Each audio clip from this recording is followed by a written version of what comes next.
El nombre de Lilian Celiberti debe ser uno de los nombres más mencionados por la prensa brasileña en muchos años.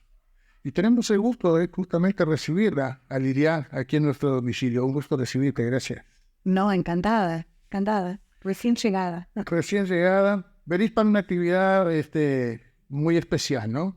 Sí, es muy especial. Estamos en el día de conmemoración del golpe de Estado y por suerte ha habido mucho debate público, mucha presencia de historiadores en radios, al menos en Montevideo, porque es importante en el momento en que vuelven a aparecer algunos fantasmas revisionistas de la historia. Que uno creía que ya no los iba a ver, ¿no? Sí, uno creía que no, pero siempre tenemos que tener cuidado en creernos que las cosas pasan porque el pensamiento conservador existió en el momento del golpe, es un golpe cívico-militar y fue apoyado por sectores conservadores de los partidos políticos, ¿no? Es decir, el sector mayoritario del Partido Colorado era justamente el pachequismo y apoyó totalmente el golpe, ¿no? Y me permitís, Lilian, apunto tal eso que tú decís, es así, que de los 19 intendentes, apenas uno se resistió y prefirió abdicar de su gobierno, que era el intendente Rocha en aquel momento. Los demás, todos acataron a pies juntillas, ¿no? Sí. Y bueno, y se conformó el Consejo de Estado. Se conformó el Consejo de Estado justamente con representantes tanto del Partido Nacional como del Partido Colorado, ¿no? Entonces, estamos hablando de un gobierno cívico-militar. Apenas se pudo reunir los senadores para justamente en el acto ese que ayer se conmemoró, ¿no? La resistencia cívica también de parte de una parte de los partidos, porque en realidad el golpe de Estado venía planeándose paulatinamente, no solo con la represión, sino con la presencia activa de los militares, de sectores, en un momento en que no tenían argumentos, porque la guerrilla urbana había sido ya derrotada en el 72, y sin embargo el golpe se da en el 73, cuando en realidad fue contra las organizaciones sociales legales y funcionando, y movimientos sociales como el movimiento sindical, y bueno, toda la respuesta y lo que fue la persecución a miles y miles y miles de ciudadanos que fueron sacados sobre todo de la enseñanza, ¿no? Destruyendo una de las señas de identidad del Uruguay ballista, digamos, que fue el avance de el modelo educativo, la presencia, la organización, la estructura de una escuela laica, gratuita y obligatoria. Bueno, esa escuela fue el enemigo de la dictadura, que la dictadura persiguió sumariando a la mayoría, un número muy importante de maestras, maestros y profesores, y por lo tanto destruyendo, ¿no?, el sistema educativo como tal. Entonces, eso fue la dictadura, digamos, esa persecución indiscriminada contra todo pensamiento que no fuera el pensamiento dictatorial. Entonces, por tanto, es profundamente antidemocrático, y creo que también es importante conmemorar la existencia de un pueblo que resistió esa dictadura con una huelga general que le costó a las trabajadoras y trabajadores perder su puesto de trabajo, formar parte de las listas negras, porque la dictadura fue también la categorización de la ciudadanía en ABC, y entonces perdías tu trabajo y tus posibilidades de sobrevivencia. Perdías el trabajo y además después cuando la persona tenía la posibilidad de encontrarse con un alma caritativa que le ofreciera alguna cosa, esa persona que le ofrecía trabajo también pasaba a ser perseguida. Exactamente, porque en realidad los regímenes de terror se basan justamente en eso, en la persecución indiscriminada. Indiscriminada, pero a la vez selectiva, ¿no? Porque es contra intelectuales, contra la cultura, contra los educadores. No fue más contra los sindicatos y los afiliados a los sindicatos y la gente que pensaba de una manera democrática y progresista. Entonces, para establecer una división en el campo, división impuesta por el terror, ¿no? Porque es justamente el miedo, fue un factor central en la estrategia dictatorial.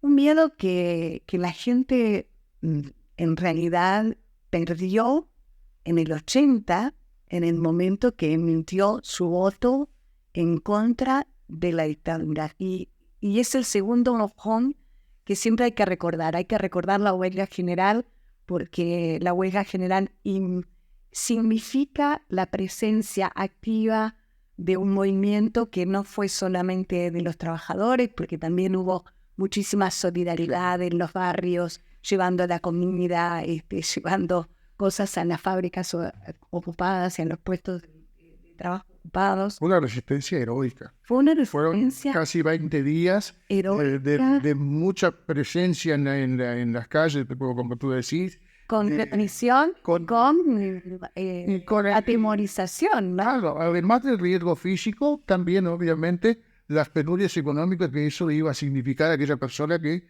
durante todo su día... Independientemente iba a cobrar, claro. Exactamente. Y además corriendo el riesgo de perder su trabajo.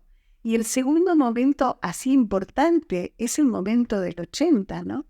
Que a pesar de todo el clima de terror, la gente votó contra la reforma constitucional militar que le otorgaba a los militares el poder, ¿no? Entonces, me parece que bueno, que tenemos, por eso es importante recordar, por eso es importante hablar, por eso es importante traer, porque hay también discursos revisionistas que quieren hacer creer que acá hubo una guerra entre bandos.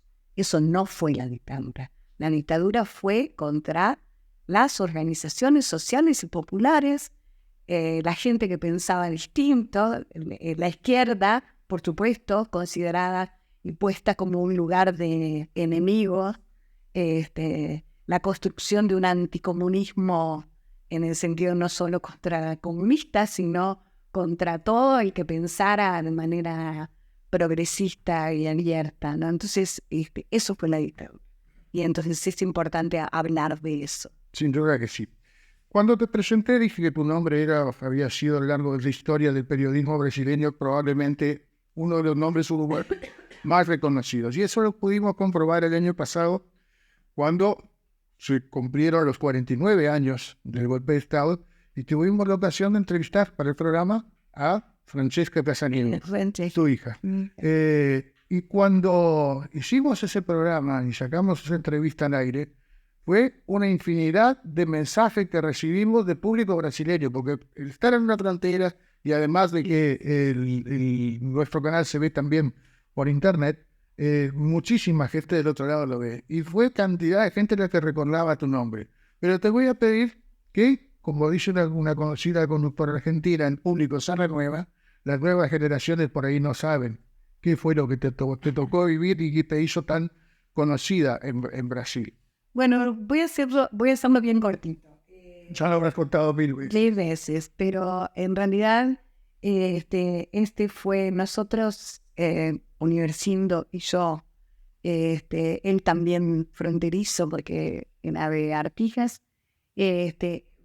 vinimos a Brasil, estábamos en el exilio en Europa, a desarrollar una campaña por los desaparecidos, por nuestros compañeros desaparecidos en Argentina.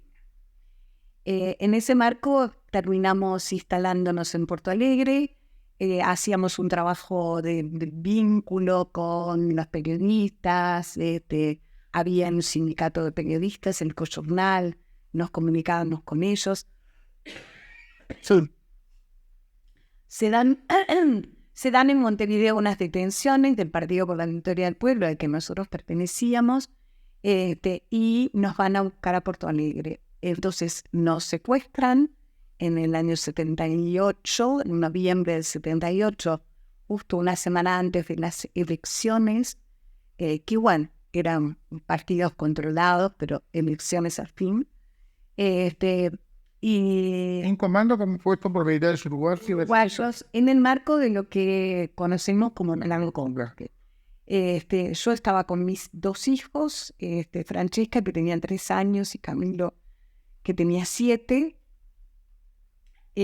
Bueno, somos trasladados inmediatamente a Uruguay, pero a mí me separan, me llevan de nuevo a Brasil, y yo logro, si alguien quiere saber más, tiene que leer algunas cosas, pero bueno, yo logro mandar un mensaje a unos compañeros en París, y por lo tanto llega los periodistas a mi casa, donde yo estaba con los militares. Eduardo Ferro era uno de ellos, hoy está preso.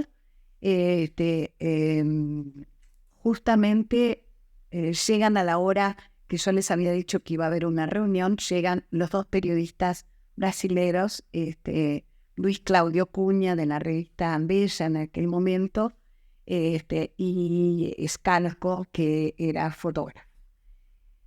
Entonces, a partir de ahí, se desata una campaña. Yo igual me traen para Uruguay, ahí es que paso por Rivera, la segunda vez, y acá están esperando varios militares. E incluso uno de ellos fue procesado recientemente. Y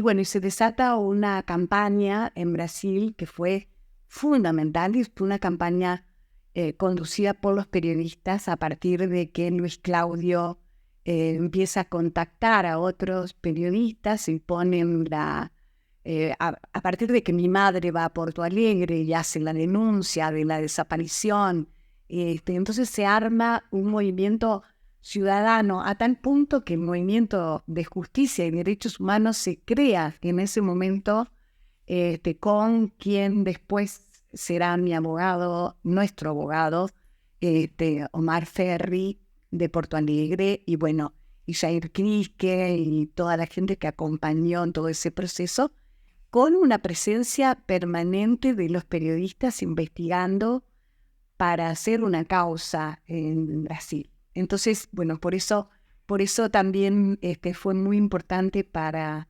nuestro rescate, para la devolución de los niños, para las posibilidades de estar con vida. ¿Llegaste a estar separado de tus hijos? Sí, claro, estuve separada todo el tiempo.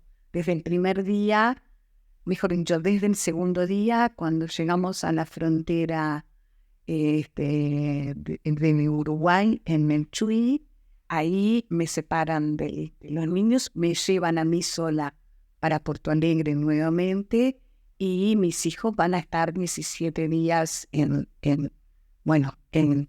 detenidos, digamos, hasta que finalmente, por presión de todo lo que estaba pasando en Brasil, finalmente los entregan y ellos no desaparecen, y bueno, nosotros tampoco desaparecemos. ¿Se los entregan a familiares tuyos? Sí.